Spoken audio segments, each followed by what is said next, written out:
Hey there, everyone. I'm Marc Alcubé, the host of Expat Experts podcast. This video is extracted out of a longer interview with Sipi Tabibian, an American who is currently living in Spain, and it's helping other women above 30 years old to move abroad. A big one for me is safety. I don't think I have to explain that too much, but I just feel so much safer here in Spain in general, but also as a woman. And when I go back to the US for visits, definitely I feel a bit more on edge there because of the gun culture that we have there and the challenges that we have. Yeah, I think those are some of the biggest differences between the two. Nice. What would you say, like, it's the most funny or crazy story you remember from when you moved to Spain, besides meeting a guy from Malaga living in the United States? Right? That was going to be my story. That's so crazy. Don't tell me that he was living in Texas, because that's like way too much then. No, that's too much. No, he was not. I'm trying to think. I feel like that was the craziest story I've had. I will say, I will say, we've talked about this, but I will say just getting the work visa sponsorship.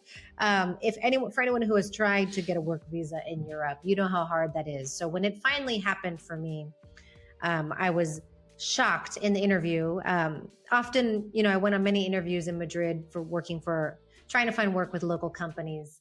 And always it would get to the point in the interview where they would ask, do you have legal papers to work here? Or do you need a sponsorship? And I would say, yes, I would need a sponsorship. And that's when they would say, oh, we're sorry, we can't help you. We can't move forward. And then it was the one interview where I said that, and they said, okay, yeah, we'll sponsor you. And it was like shocked. And everything was in Spanish. So in my mind, I was thinking, did I just not understand something correctly? Maybe I misunderstood them. But it was true. So it almost felt like winning the lottery when that actually happened. Yeah, I feel like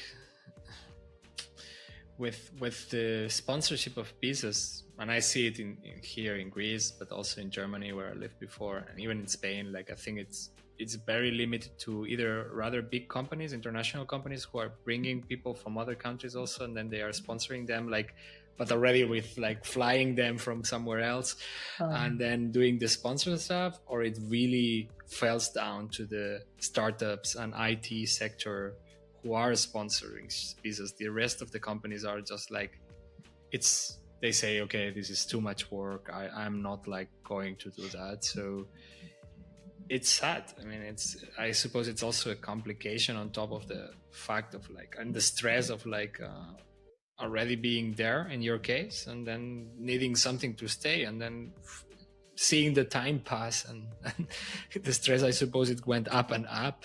Was Spanish a barrier in that time, or you were already fluent speaker? I mean, if you were doing interviews in Spanish.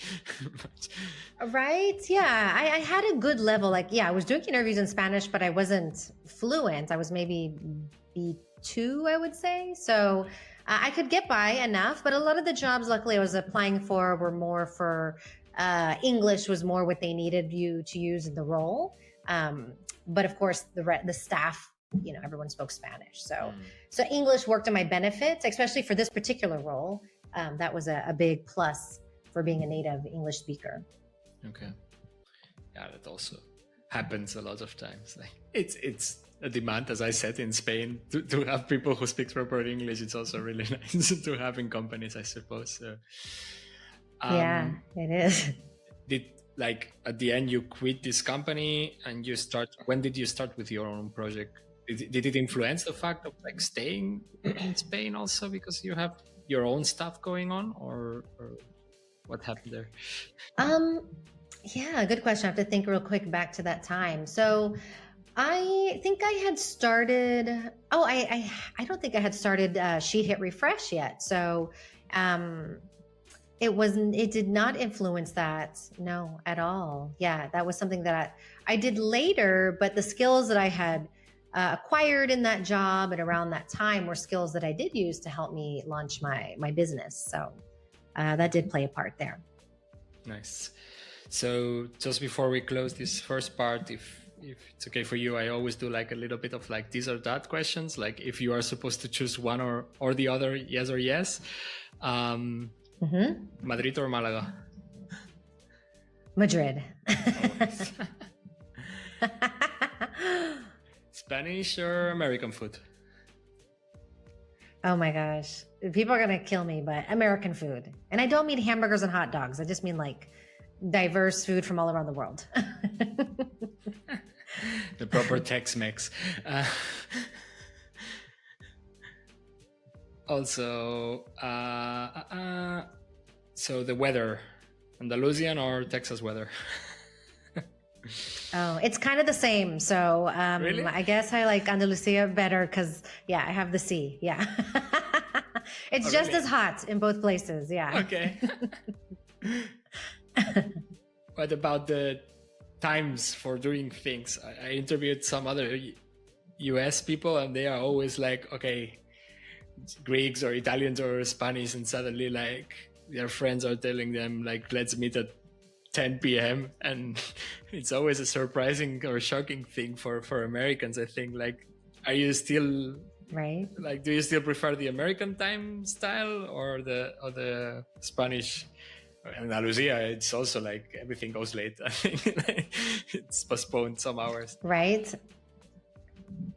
I love Spanish time. Give it to me. I like everything later. Yes. Yeah, okay. And with a good siesta in between, I suppose. That's the best. Making international or local friends? That's a tough one. I feel like they both have value and they're both incredible. Ooh. Can I say both? Let's skip that one. Okay, let's say both.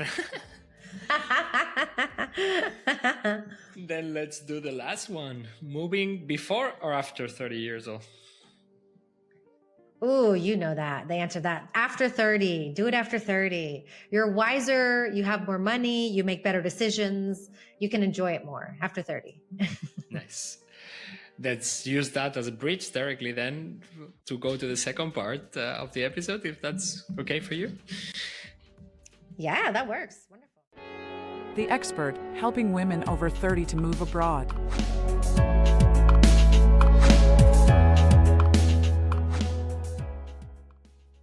Cool. So welcome back. And as I already mentioned in the introduction, your whole project is turning around helping women to move abroad when they are over 30 years old.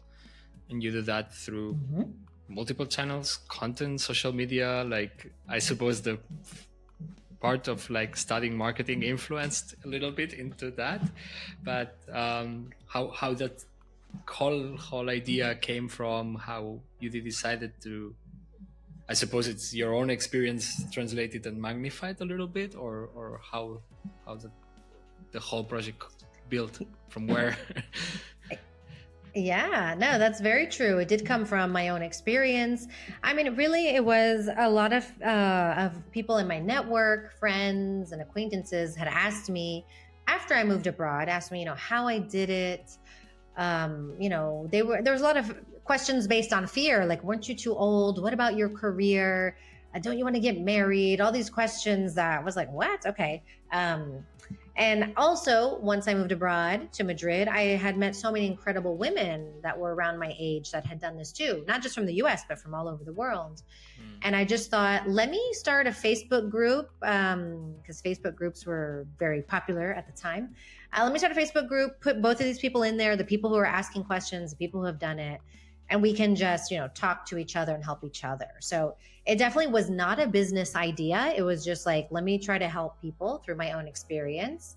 But that Facebook group, while it started out with just me inviting friends and people I knew, within 1 year, we had grown to 4,000 members all around the world just through word of mouth. And so that's when I kind of had an aha moment of like, oh, okay, maybe there's something here, right? Well, Okay. That's quite a lot of people. So it's especially from back in the day. Like I think right now with Instagram and everyone being in social media, like things are a little bit more speed up, and just like you grow in followers and stuff relatively easy if you do a product that is attractive. But back in the day, Facebook groups, like in Greece, they're still using Facebook a lot. I don't know. Yes. Right? Here too. Greeks. Yeah. And I think in Spain or in Germany, for example, it's got very reduced to that, to the groups, to the events, and nothing much else. So that's still quite alive. Like, where are you present? What was your strategy back in the day? Because you start with a Facebook group, you realize it has a hack, no? That people were triggered by the idea or wanted to know more. How did it grow to what it's now? Yeah, so once we grew, I mean, even before we grew, I knew I wanted to start a blog. I think we started the blog the same year, 2017. So we started the Facebook group in November 2017. I think maybe I created a blog a few months later. Again, it was not a business idea. It was just like, let's share information and we can reach more people. But it was maybe after that first year when I had that aha moment, like, okay, this could be something. Just listening to what my members needed. If you liked this short video out of the full episode, you can find the link to it around here and in the description below. Of course, if you are also interested in checking out other episodes, please subscribe and like.